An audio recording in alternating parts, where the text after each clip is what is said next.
अखिल भारतीय साहित्य परिषद मासिक सारस्वत समावेश राउरकेला महाविद्यालय राउरकेला और अखिल भारतीय साहित्य परिषद माधवनगर शाखा राउरकेलार मिलित अनुकूल मासिक सारस्वत समावेश महाविद्यालय परिसर में अनुष्ठित हो अध्यक्ष तथा परिषदर सभापति डॉक्टर रवींद्र कुमार जेना अध्यक्षतार और कार्यक्रम संयोजक विबुध प्रसाद नायक संयोजन आयोजित यह कार्यक्रम चेंड ऋषिकेश राय डिग्री महाविद्यालय अध्यक्ष डॉक्टर बिरंची नारायण पाणिग्राही मुख्य अतिथि और विषय विशेषज्ञ भाव वरिष्ठ शिक्षयित्री ममता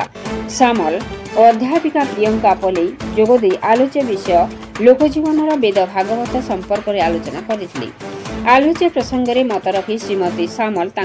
वक्तव्य किपरि जगन्नाथ दास भागवत लिखिबा पई प्रेरित होइथिले तथा भागवत रे धर्म आचार विचार संस्कार जीवनाचार्यर बाणी रहिथिबारु यह समस्तଙ୍କ ପାଇଁ उपयोगी होइथिबा उपरि आलोचना करथिले। सेहीपरि अध्यापिका सुश्री पलई वक्तव्य 16 शताब्दीर घटनाचक्र सात लहड़ी मठ भागवत किपरि ओडिया साहित्यर आंदोलन भागवत टुंगीर विशेषता और राधा प्रेम नथिले कृष्ण प्राप्ति मिली नथंता से संपर्क में आलोचना करथिले। मुख्य अतिथि डॉक्टर पाणिग्राही भागवत ओडिशार संविधान बोली अभिहित करथिले। एही भली आलोचनार आवश्यकता और एठार ज्ञान आहरण करी समाज रे प्रचार प्रसार कराजिबा उपरे गुरुत्वारोप करथिले। सभापतित्व अभिभाषण रे डॉक्टर जेना स्वागत भाषण सह कार्यक्रम आभिमुख्य संपर्क वक्तव्य रखिथिले। अध्यापक डॉक्टर ज्ञानरंजन त्रिपाठी अतिथि मानक परिचय प्रदान करथिले। सेहीपरि गल्प पठन कार्यक्रम में शिक्षाविद ब्रजेंद्र दास सेही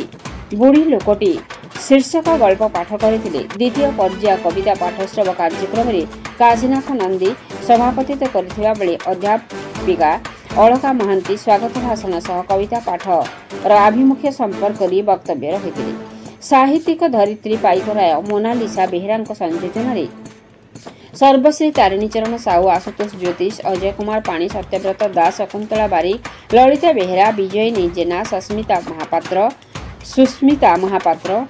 प्रताप रुद्र त्रिपाठी गौतम दास अलका महांती प्रमुख कविता पाठ करथिले। शेषरे निरुपमा पति धन्यवाद अर्पण करथिले। एही अवसर में मुख्यमंत्री शिक्षा पुरस्कार प्राप्त वरिष्ठ शिक्षयित्री नलिनी प्रभा मिश्र को संबर्धित करा जायतिला। अन्यमानक मध्य करुणाकर पाठशाणी कुंज बिहारी राउत प्रवीर कुमार दुबे संजय कुमार महापात्र ममता जेना सिमरन महापात्र सुशांत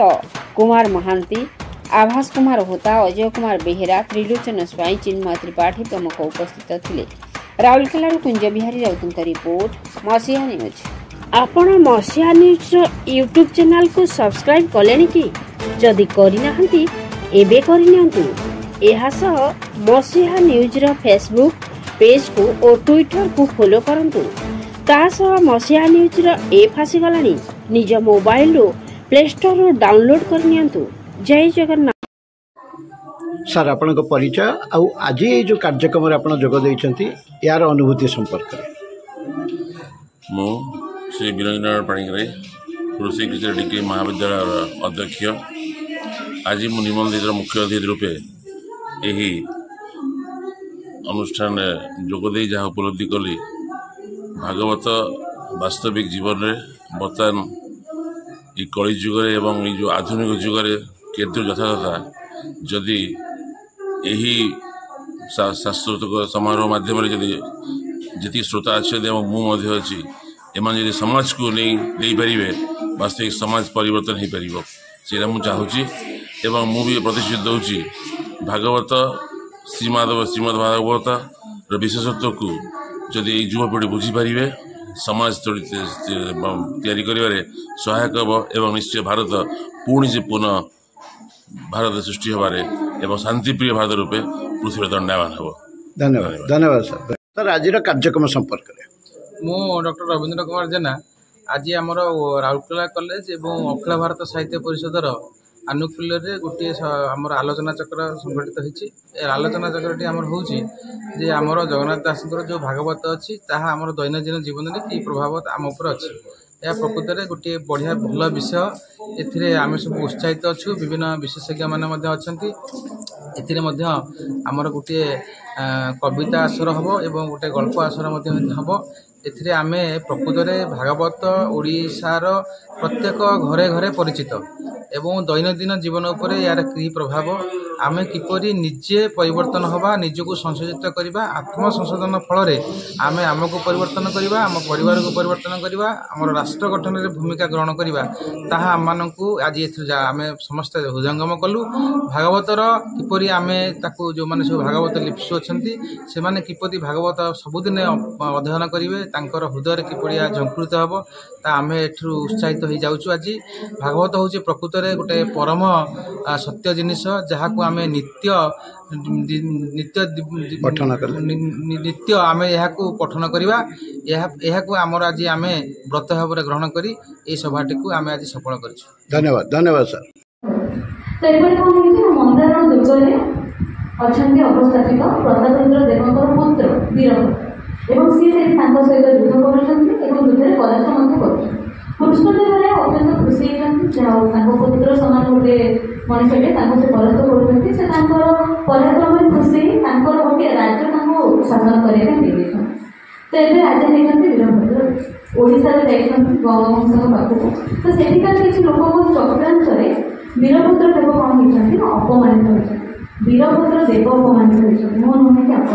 जड़े राजपुत्र से अपमान को से सही पारे निज तरबारी निज को हाणी मृत्युवरण कर प्रथम दुख पितामह साम्राज्य को से विस्तार कर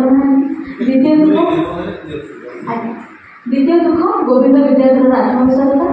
एवं तृतीय दुख पुत्र वीरभद्र मृत्यु एवं चतुर्थ दुख आगे बाकी अच्छे संधि स्वरूप कृष्णदेव राय कहते एकमात्र अलिअली कन्या जगन्नाथ को से विवाह जगन प्रकट हुए पंचशाखा महान योगी परम भक्त जगन्नाथ दास बलराम दास अच्युत जशवंत आदि साहित्य साधक मान साहित्य साधना जगन्नाथ भक्तिर अमृत रस चतुर्दिग परिप्लावित एभली एक समय अनेक गुड़िए साहित्य रचन आमर उत्कल भूमि परिपृष्ट है पूर्व सारला दास ओडिया महाभारत साहित्य समृद्धशाली हो सारी साहित्य भाषाकोश समृद्धशाली हो सारी से सहित एमानकर साहित्य भक्ति जुगर आरंभ कर सबुआड़े भक्ति भावनार प्रचारित है बहुत अवदान से आपण जो रूम रे प्रवेश कले जो भाई पांचटा बेले आसी से बसी से साहित्य रचना कर समस्त हृदय भगवान अच्छे परवर्ती क्रम मुझे जाऊँगी आमर आज विषय वस्तु जीवन चर्चार दिग्दर्शक ओडिया भागवत ओडिया भागवत आम जीवन को केते प्रभावित करते तार उपयोगिता केते रही तार प्रासंगिकता केमी सृष्टि भागवत प्रश्न अनेक किंतु विषय विशेषज्ञ आप सम्मुखें आज सन्धार रखिए प्रथम मुझे निवेदन करी श्रीमती ममता सामल महोदय